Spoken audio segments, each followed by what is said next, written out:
মুখ্যমন্ত্ৰী হিমন্ত বিশ্ব শৰ্মাই ৰাজচক্ৰ বিষয়াৰ কাৰ্যালয়সমূহৰ পৰা মধ্যভোগী দালালবিলাকক দূৰ কৰাৰ বাবে বাৰে বাৰে কঠোৰ হকিয়নি দিয়াৰ পাছতো নগাঁও জিলাৰ ৰূপহী ৰাজচক্ৰত এতিয়াও কমা নাই দালালৰ দপদপনি। এইবাৰ দালালৰ ৰূপত মুক্তভাৱে ধন সংগ্ৰহত নামিছে এজন চৰকাৰী গাঁও প্ৰধান। ৰূপহীহাটৰ ঘেহুৱা চলচলি গাঁৱৰ গাঁও প্ৰধান তথা নগাঁও জিলা গাঁওবুঢ়া তথা গাঁও প্ৰধান সন্থাৰ সম্পাদক আব্দুল হায়ে মাটি নামজাৰিৰ নামত 1 লাখ টকা দাবী কৰাৰ অভিযোগ উত্থাপিত হৈছে। আসিয়া খাতুন নামৰ এগৰাকী দৰিদ্ৰ মহিলাৰ পৰা গাঁওবুঢ়া আব্দুল হায়ে 1 লাখ টকা মাটি নামজাৰিৰ নামত দাবী কৰি প্ৰথম কিস্তি হিচাপে 25,000 টকা উৎকোচ লোৱা বুলি ৰূপহীহাট আৰক্ষী থানাত এজাহাৰ দাখিল কৰিছে ভুক্তভোগী মহিলাগৰাকীয়ে। গাঁও প্ৰধানগৰাকীয়ে উৎকোচ লোৱাৰ দৃশ্য বন্দী হৈছে মোবাইল কেমেৰাত। উৎকোচ লৈ কাম কৰি নিদিয়াৰ বাবেই ভুক্তভোগী মহিলাগৰাকী আৰক্ষীৰ কাষ চাপিছে।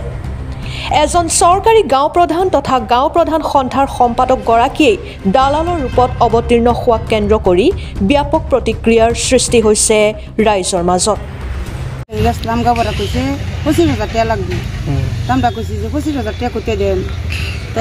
আমরা 1200 করে তাও 15,000 টাকা দিছি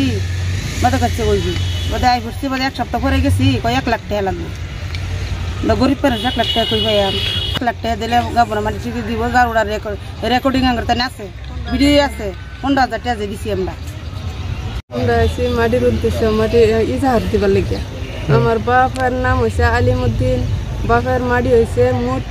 22 বিঘা আঙ্গর 11 ভাই বোন থেকে বাদে আমরা আঙ্গরে দিছে 9 কাটা কইছে কি আরো মাটি রয়েছে হেডে বাদে দিব মানে গাবরার লগে মিললিয়া যুক্তি হইরা আর ঘুষ খাইয়া হাইরা গাবরা দিছে আগর বায়ান ছিরে নাম জারি করে দিছে করে হাইরা আমার বায়ান ছিরে বেলা মানুষ তান বিচারছে ওখানে আপনার জানাইতেছি এটাই যাতে গাবরার বলগে গেছি গে হাইরা বাদে জানাইছি বাদে গাবরা কইতেছে তোমরা 15,000 টাকা দেও